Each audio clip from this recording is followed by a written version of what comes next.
Hello everyone, welcome back to my channel. I recently got into an argument with a friend of mine about a topic that tends to sprout up from time to time on the internet. Were the Nazis on the political left or the political right? Before seriously considering the issue, I thought the answer pretty clear cut, but I quickly realized there was a fundamental problem we weren't going to be able to overcome. Neither of us were using the terms left and right in the same way. Typically in political discourse, it is just assumed that everyone simply knows what these terms mean and how they are being applied, but on closer inspection, that is a rather absurd assumption. Politics is hardly one dimensional, it includes millions of different issues and has led to the creation of countless different philosophical approaches. So, how can a one dimensional spectrum possibly encapsulate it all? Where did these terms even come from anyway? It turns out that the origin of using left and right to describe different political persuasions came from the French Revolution, where the National Assembly of 1789 was physically divided between the supporters of the monarchy and the clergy, the so-called First and Second Estates, on the right, and the radical revolutionaries, such as the Jacobins, on the left. There's quite a lot that could be derived from this, but the French Revolution is a complex topic, and it should be quickly obvious that such a specific incident is not representative of politics as a whole. In truth, these terms are extremely elastic. They don't just describe a single political spectrum, but several. 9 by my count, though there might be more that I have not considered. It should be kept in mind that these individual spectrums are modular. While each one has a left end and a right end, it is possible to be far left on some of them and far right on others, or relatively moderate on all of them. I would also caution against knee-jerk reactions to my labeling something left or right, because of your personal identity as being on the left or right. This is an attempt to organize these ideas objectively, and that may put your ideas in a different place than what you are used to in your subjective political life. Let's start with the spectrum people are most familiar with, and which is most commonly used synonymously with left versus right, progressive versus conservative. I have identified this as the socio-political spectrum, because it describes different approaches to societal and political structures. The typical way these terms are defined is that conservatives wish to preserve the status quo, the social and political distribution of power. By contrast, progressives wish to upturn the status quo and redistribute social and political power. I find this general definition inadequate, since it provides no absolute standard. The 17th century progressive may well be viewed as the 20th century conservative, but I do think there is a metric that can be applied to create an absolute standard. Conservatism favors relationship-based distributions of power, whereas progressivism favors rule-based distributions of power. History has shown a trend from relationship-based order to rule-based order, hence the conceptions of conservative and progressive. In a purely relationship-based society, like ancient hunter-gatherer societies, interactions between people are completely subjective and dependent on the circumstances, history, and attitudes of the people involved. Someone helping their friend at the expense of strangers, killing someone over an insult, or sparing an enemy because they remind them of a family member are all examples of exercising a relationship-based worldview. In a purely rule-based society, interactions between people are completely objective and independent of the people involved, with some external set of behavioral prerogatives describing how people should or shouldn't interact in a given situation. All law, be it religious or secular, is an example of imposing rules in society that dilutes the need and usefulness for relationships between people. Out of all the spectrums that make up the greater left versus right spectrum, this is the hardest one to pin down and bleeds over the most into the others. So let's move on to the others and show the ways in which they differentiate. This next spectrum is closely related to progressivism versus conservatism, but with a few key differences. I originally described it as revolutionary versus reactionary, but I have since changed it to utopian versus pragmatic, because I feel it better encapsulates the core issue, which is the degree of idealism and where political action should be focused. The utopian worldview believes that there is a theoretical perfect society, and that political action should be focused on moving towards that society as quickly as possible. The pragmatic worldview rejects the idea of a perfect society, and prefers to look at society as it is, and focus political action on more immediate concerns in a case-by-case manner to incrementally build a better world. It does not reject the concept of future planning, but will not make sweeping changes to society on the basis of theory. To highlight just how old this debate is, another way to frame this spectrum is Platonism versus Aristotelianism. In The Republic, Plato described his ideal utopian society, which was of course ruled by philosophers, whereas the corpus of Aristotle's work is concerned with working towards excellence in an imperfect world. Nothing illustrates this better than Raphael's School of Athens, showing Plato and Aristotle debating their ideologies by Plato gesturing to the heavens and Aristotle gesturing towards the earth.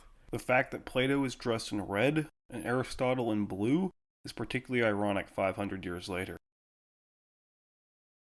The third spectrum continues the discussion of overall societal formation, this time collectivism versus individualism. The key issue at dispute here is at what level rights should be distributed, to the group or to the individual. In the collectivist worldview, rights, duties, privileges, and just outcomes are inherent to class sections of society, or even society as a whole. The particularities and unique characteristics of the people making up the group are never taken into consideration, just the abstracted group characteristics. Individualism rejects this and firmly places the individual at the heart of the political process, arguing that rights cannot be separated from the individual no matter what the needs of society. There is also another core issue at work here, and that is the debate between group and individual justice, which really boils down to whether or not the son can be held responsible for the sins of the father, or more generally, are people independent actors or mere group representatives? Is it identity that is constructed by your interactions with society, or are your interactions with society determined by your identity? There are other ways to frame this debate, but for the purposes of political discussion, this is sufficient.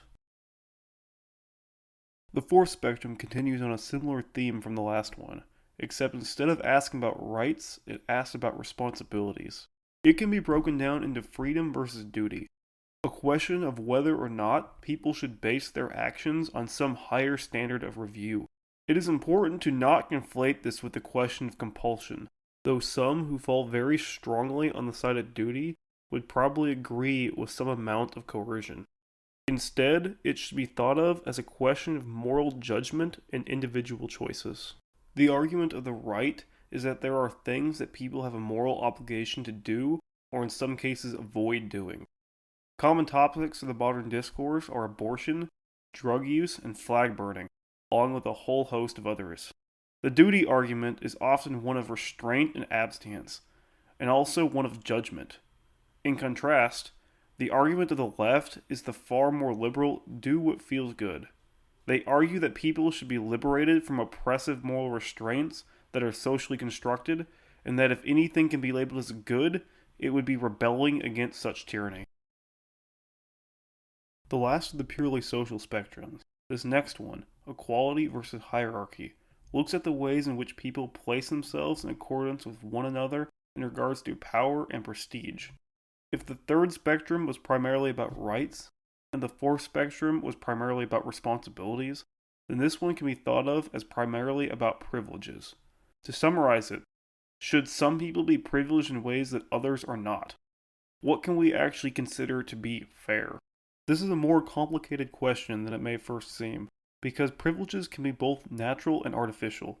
Do Olympian athletes, prize-winning scientists, and billionaire entrepreneurs reach their position because of innate capabilities or external environmental factors? This is the classic nature versus nurture debate any Psych 101 student will be familiar with, and it has long been established that the answer is both, though which is more prominent varies depending on the situation. The underlying question remains the same, however. What should we do about privilege? Thus, the debate becomes one of equality on the left and hierarchy on the right. To the left, privilege is practically equatable to sin, and both natural and artificial privileges should be corrected for in order to make people equal. Anything that advantages one person over another is problematic. To the right, this is a denial of the reality of nature, and they believe that differences should be allowed to play out and the resulting hierarchies to form. Hierarchies provide structure to the world, without which all society would crumble and recede to barbarism. This next spectrum, centralization versus decentralization, could in some sense be considered the economic spectrum, but I think that the core issue in conflict goes far beyond economies to one that is fundamentally about control. You could also describe this spectrum as top-down versus bottom-up for that reason. It is a question of whether society needs to be centrally planned or whether the masses can be allowed to make their own decisions. The most obvious manifestation of this is still, of course, the economy. with wealth of nations style free enterprise being on one end of the spectrum, and pick your favorite totalitarian dictator from Stalin to Hitler on the other end. In between is everything from mild protectionism to private operation of state-owned enterprises. But it all comes back to control. The left fundamentally believes that they can maximize prosperity by purposely manipulating all of the variables of society. The right rejects this, the typical argument being that state intervention, even when it manages to fix one problem, usually ends up creating several more as bad or even worse than what it set out to fix. They say that all of that could be avoided by letting people make their own decisions. In a certain sense, this next spectrum is also one about control, but it is probably more accurate to describe it as one of scope. It is the question of globalism versus nationalism. There are two primary questions of concern here. The first, of course, being one of locality. This is the question of whether any particular group should concern themselves with the rest of the world. The left's position is globalism, that all political decisions should be made with the whole world in mind, and that we should be working towards a unified global government.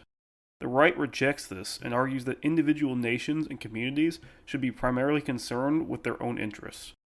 Besides this, there is also a question of ideology and universals. The globalist argument is that ideologies can and should be applied universally and uniformly. Differences and deviations are a source of friction, conflict, and hostility which should be eliminated. Everyone should be made to believe the same thing. The nationalist argument rejects this. To the right, it does not really matter what the people over there believe as long as they stay over there and are not over here.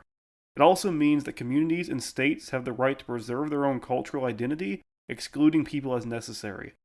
Multiculturalism and inclusion are globalist beliefs, maintaining the idea that a universal mingling of cultures is a good thing. This next spectrum is concerned with ethics, and how political questions should be weighed against one another. On the left, the favored ideology is utilitarianism, whereas on the right, deontological arguments are favored. The usual way to summarize this is that utilitarianism is the idea that ends justify the means, or that we should always prioritize the greatest good or the greatest number of people. Contrarily, deontology argues that to determine if something is ethical, we must look at the means, not the results. It argues that an evil action can never be justified, even if the result is good. Another way to think about this debate is whether or not process is important. Putting importance in process roots decision-making in concrete thinking, since each step must be scrutinized independently as well as in relation to the whole. Rejecting the importance of process, by contrast, leads itself to more detached and abstract thinking. Only one point of time, the end result, is important, and because of this, it can be redefined and reinterpreted independent of the actions leading up to it. If an undesirable result is achieved, it can just be relabeled as process, and the goalpost moved to a later point in time. Finally, there is one more spectrum that I have identified. It is concerned with metaphysics, and can be described as materialism versus spirituality. In general, the left is closely connected with atheism and materialism, whereas the right is closely connected with religion and spirituality more generally. This in many ways relates back to some of the other spectrums we have already looked at, particularly centralization. In order to try and centrally control everything, it is necessary to attempt to measure and quantify everything, which will naturally cause a rejection of less tangible concepts. The right, with no need to rationalize the entirety of the world, is more comfortable with concepts like honor and other aspects of spirituality unrelated to the material world. There is also the concept of a metaphysical hierarchy, something completely rejected by materialism, but inseparable from spirituality.